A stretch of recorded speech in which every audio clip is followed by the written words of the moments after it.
आज के हमारी इस वीडियो का topic what is voltage drop in electrical system, मतलब कि इलेक्ट्रिकल में वोल्टेज ड्रॉप क्या होता है। दोस्तों आज का यह वीडियो काफी ज्यादा इंपॉर्टेंट है क्योंकि इस वीडियो के अंदर हम वोल्टेज ड्रॉप से जुड़े मुख्य 3 से 4 सवालों के ऊपर बात करेंगे, जैसे कि वोल्टेज ड्रॉप क्या होता है, इसके अलावा वोल्टेज ड्रॉप होता ही क्यों है, साथ ही साथ वोल्टेज ड्रॉप के हमें फायदे क्या देखने को मिलते हैं, इसके नुकसान क्या है, इन सभी जुड़े कई सारी चीजों के ऊपर आप बात करेंगे। तो बिना देरी के लिए वीडियो को स्टार्ट कर लेते हैं। दोस्तों अगर वीडियो के स्टार्टिंग में ही मैं डायरेक्ट आपको बताऊं कि आखिर वोल्टेज ड्रॉप क्या होता है, तो वह आप डायरेक्ट इस लाइन से पता कर सकते हैं। और आपसे यह सवाल अगर इंटरव्यू में पूछा जाए तो आप इस लाइन को जवाब में बता सकते हैं।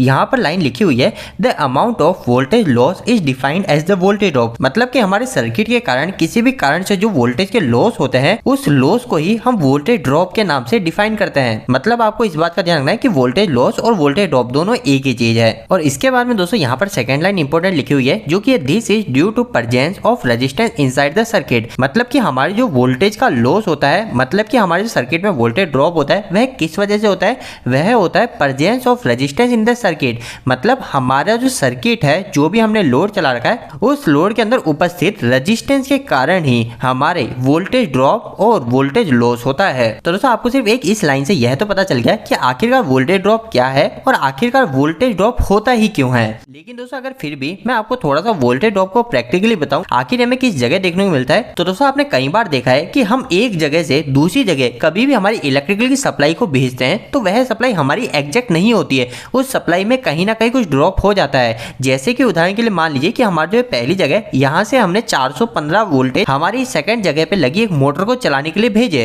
अब यह जो हमारी मोटर है, यह मोटर हमारी सेंडिंग पॉइंट से थोड़ी दूरी के ऊपर है। अगर हम उदाहरण के लिए मान लेते हैं तो यहाँ पे हमारी जो मोटर लगी हुई है वो हमारी 200 मीटर की दूरी पे लगी हुई है। तो इस केस में दोस्तों हमारी यह जो मोटर है, इस मोटर के पास में हमारे पूरे 415 वोल्टेज नहीं पहुंचेंगे, इसमें से हमारे वोल्टेज थोड़े कम पहुंचेंगे। उदाहरण के लिए जैसे कि हमारी मोटर के पास में सिर्फ 400 वोल्टेज या फिर 410 वोल्टेज ही मिल रहे हैं, तो यह जो हमारा सेंडिंग पॉइंट है और हमारा जो रिसीविंग पॉइंट है, इन दोनों के बीच में जो वोल्टेज का डिफरेंस आ गया, जो कि हमारे इस उदाहरण में 5 से 10 वोल्ट का है, इसी डिफरेंस को ही हम वोल्टेज लॉस कहते हैं और इसे ही इंडस्ट्री के अंदर वोल्टेज ड्रॉप के नाम से भी जाना जाता है। तो दोस्तों अभी तक हमने यह जान लिया कि आखिर वोल्टेज ड्रॉप क्या होता है और क्यों होता है। इसके बाद में हम वोल्टेज ड्रॉप होने के पीछे मुख्य रीजन क्या क्या है वह जान लेते हैं, और साथ ही साथ वोल्टेज ड्रॉप होने के हमें क्या फायदे देखने को मिलते हैं और साथ ही साथ हमें क्या नुकसान देखने को मिलते हैं। इन सभी चीजों को हम एक एक करके समझ लेते हैं। लेकिन दोस्तों इसके ऊपर बात करने से पहले एक मिनट मैं आपको एक काफी जरूरी सूचना देना चाहता हूं। दोस्तों जैसा कि हम सभी को पता है, अब गर्मी का मौसम आ गया है और हम एसी, कूलर, इन सभी हैवी उपकरण को हमारे घर पर यूज करते हैं, और खासकर इसी गर्मियों के अंदर ही हमारी बिजली कटौती के भी काफी ज्यादा चांस बढ़ जाते हैं। तो इसलिए हमें हमारे घरों के लिए कुछ ऐसे इन्वर्टर और बैटरी की आवश्यकता होती है जो कि आसानी से हैवी अप्लायंसेस को भी चला पाए।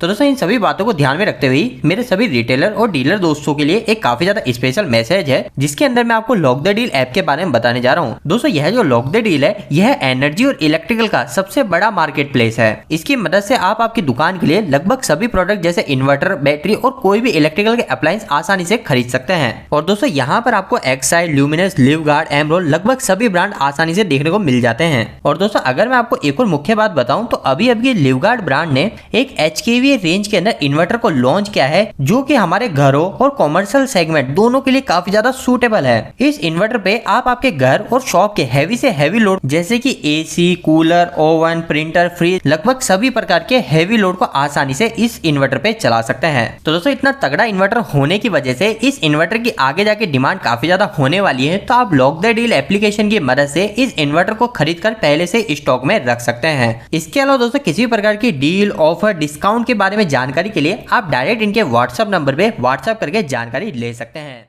अब दोस्तों इन सभी के बाद में हम वापस से हमारे टॉपिक के ऊपर आ जाते हैं, जिसके अंदर हम वोल्टेज ड्रॉप की बात कर रहे थे। तो अभी तक हमने वोल्टेज ड्रॉप क्या होता है और क्यों होता है यह तो समझ लिया था। अब हम नेक्स्ट जान लेते हैं कि आखिरकार वोल्टेज ड्रॉप किन किन रीजन से होता है। तो दोस्तों वोल्टेज ड्रॉप हमारा मुख्य तौर पर इन 3 से 4 चीजों पर काफी ज्यादा डिपेंड करता है। सबसे पहली चीज हमारे वायर के मटेरियल के ऊपर, कि हमने हमारे सिस्टम के अंदर किस मटेरियल के वायर का उपयोग किया है। हमने कॉपर के वायर का उपयोग किया है, हमने एल्यूमिनियम के वायर का उपयोग किया है, क्योंकि जैसा कि मैंने आपको बताया कि हमारा जो वोल्टेज ड्रॉप होता है, वोल्टेज लॉस होता है, वो हमारे हमारा रेजिस्टेंस के कारण होता है। और अगर हम कॉपर और एल्यूमिनियम की बात करें तो इन दोनों की जो रेजिस्टेंस की प्रॉपर्टी होती है वो पूरी तरीके से अलग अलग होती है। तो सबसे पहली चीज आपको यह ध्यान रखनी है कि वोल्टेज ड्रॉप कितना होगा वह हमारा डिपेंड करेगा कि आखिरकार वायर किस मटेरियल का है। सेकंड चीज हमारे साइज ऑफ कंडक्टर पे भी वोल्टेज ड्रॉप डिपेंड करता है। मतलब कि हमारा जो वायर है वो हम 2.5 स्क्वायर mm का यूज कर रहे हैं, 4 स्क्वायर mm का यूज कर रहे हैं, कितनी मोटाई का हम वायर उपयोग कर रहे हैं उसके ऊपर भी हमारा वोल्टेज ड्रॉप डिपेंड करता है। और तीसरा और सबसे मुख्य पॉइंट होता है कि वोल्टेज ड्रॉप जो होता है वह हमारा voltage and length of cable के ऊपर डिपेंड करता है। मतलब कि उदाहरण के लिए मेरे पास में कोई यहाँ पे 415 वोल्टेज सप्लाई है और इस 415 वोल्टेज को मैं बहुत दूर तक भेजना चाहता हूँ। यहाँ पे मेरी मोटर कनेक्ट है, ये चाहे 2-3 किलोमीटर की डिस्टेंस हो सकती है। तो ऐसी कंडीशन के अंदर जब हमारा डिस्टेंस काफी ज्यादा होता है तो उस समय हमें इस जगह वोल्टेज को बढ़ाकर भेजना चाहिए। आखिरकार वोल्टेज को बढ़ाने से क्या होगा, तो दोस्तों अगर आप यहाँ पे 415 वोल्टेज भेजेंगे तो उस केस में हमारे इस मोटर के पास पहुंचने वाले वोल्टेज काफी कम होंगे। लेकिन अगर आप यहाँ पे 11 kV वोल्टेज सप्लाई भेजोगे तो उस केस में हमारी इस लाइन में वोल्टेज ड्रॉप काफी कम होता है। अगर दोस्तों हम बात करें कि आखिरकार हमारे लाइन के अंदर कितना वोल्टेज ड्रॉप हो रहा है तो वह चीज आप इस फॉर्मूले से डायरेक्ट पता कर सकते हैं। अभी हम इस फॉर्मूले को प्रैक्टिकली सॉल्व करके नहीं देखेंगे क्योंकि ये वीडियो ऑलरेडी काफी लंबा हो गया है। अगर आपकी डिमांड रहेगी तो हम किसी और वीडियो के अंदर इस फॉर्मूले का प्रैक्टिकली यूज करके देखेंगे। लेकिन दोस्तों इस वीडियो के अंदर एक और जरूरी बात आपको यह ध्यान रखनी है कि हमारा जो ये वोल्टेज ड्रॉप होता है इस वोल्टेज ड्रॉप की एक लिमिट होती है। ऐसा नहीं है कि हमारी जो सिस्टम के अंदर वोल्टेज ड्रॉप कितना भी हो, आपको कोई प्रॉब्लम नहीं हो रही तो आप फ्लो कराते रहे, ऐसा नहीं है दोस्तों। वोल्टेज ड्रॉप हमारा मैक्सिमम किसी भी सर्किट में 5% तक होना चाहिए। अगर इसके ऊपर वोल्टेज ड्रॉप हो रहा है तो यह हमारे सिस्टम के लिए पूरी तरीके से अनएफिशिएंट है। तो इस चीज का भी आपको आगे से ध्यान रखना है। यह सवाल भी कई बार इंटरव्यू के अंदर पूछ लिया जाता है। अब दोस्तों वीडियो के आखिरी में हम वोल्टेज ड्रॉप के बेनिफिट और लॉस के बारे में जान लेते हैं कि आखिरकार हमें इससे क्या फायदे और क्या नुकसान देखने को मिलते हैं। यहाँ पे सबसे पहली चीज कई लोग तो यह बोलेंगे कि हमारा जो वोल्टेज ड्रॉप है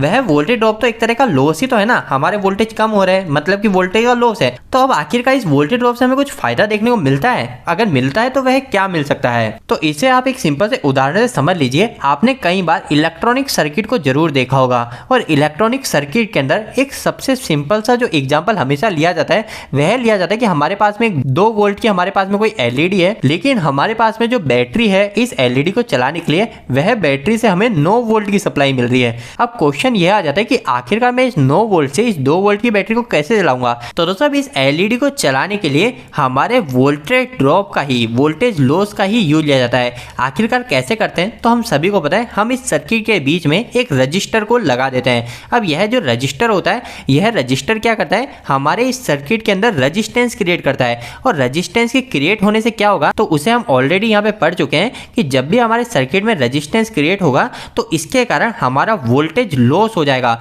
और अभी इस उदाहरण के अंदर हम यही चाहते थे कि हमारी इस एलईडी को सिर्फ 2 वोल्ट की ही सप्लाई मिले, बाकी जो 7 वोल्ट है वह 7 वोल्ट हमारे खराब हो जाए, वह लॉस के फॉर्म में बदल जाए। तो दोस्तों इस तरीके से आपने इलेक्ट्रॉनिक सर्किट के अंदर वोल्टेज ड्रॉप का यूज देख लिया है। लेकिन कई लोग बोलेंगे कि आखिरकार इलेक्ट्रिकल सर्किट में वोल्टेज ड्रॉप का कहाँ यूज हो रहा है, तो इसका भी एक सिंपल सा उदाहरण आप देख सकते हैं। आपने कई बार हमारी दिवाली की लाइट को जरूर देखा होगा, उसके अंदर आपने देखे कितनी सारी छोटी छोटी सी एलईडी लगी होती है। तो वह जो छोटी छोटी सी एलईडी होती है दोस्तों, वह अगर सिंगल एलईडी को आप निकाल के डायरेक्ट 220 वोल्ट की सप्लाई पे जोड़ दोगे तो उस केस में क्या होगा, हमारी वो एलईडी भी खराब हो जाएगी और साथ साथ हो भी सकता है कि हमारा शॉर्ट सर्किट भी हो जाए। लेकिन जब हम इतनी सारी एलईडी को एक साथ में कनेक्ट कर दे रहे हैं तो वह हमारी एलईडी चल कैसे जाती है, तो दोस्तों वो इसी कारण चल जाती है। हम क्या करते हैं, हमारे 220 वोल्टेज डायरेक्ट एक एलईडी को नहीं देते, हम यहाँ पर कई सारी एलईडी को लगा देते हैं। और इतनी सारी एलईडी लगाने के बाद में हम इधर से इसको फेज और दूसरी साइड से न्यूट्रल देते हैं। अब ऐसा करने से क्या होता है, तो हमारी जो इतनी सारी एलईडी है यह सभी एलईडी कुछ ना कुछ वोल्टेज ड्रॉप को करेगी। और हम इसी अनुमान से इतनी सारी एलईडी लगाते हैं ताकि हमारा कोई शॉर्ट सर्किट ना हो और हमारी ये सारी एलईडी आसानी से चल जाए। तो दोस्तों आज का यह वीडियो थोड़ा सा बड़ा बन गया, लेकिन मैं उम्मीद करता हूँ इस वीडियो के माध्यम से आपको कहीं ना कहीं कुछ बेहतर जानकारी मिली होगी। आपको ये वीडियो कैसा लगा, इस वीडियो को लाइक करके जरूर बताएं। अगर आपका कोई भी सवाल इस वीडियो के प्रति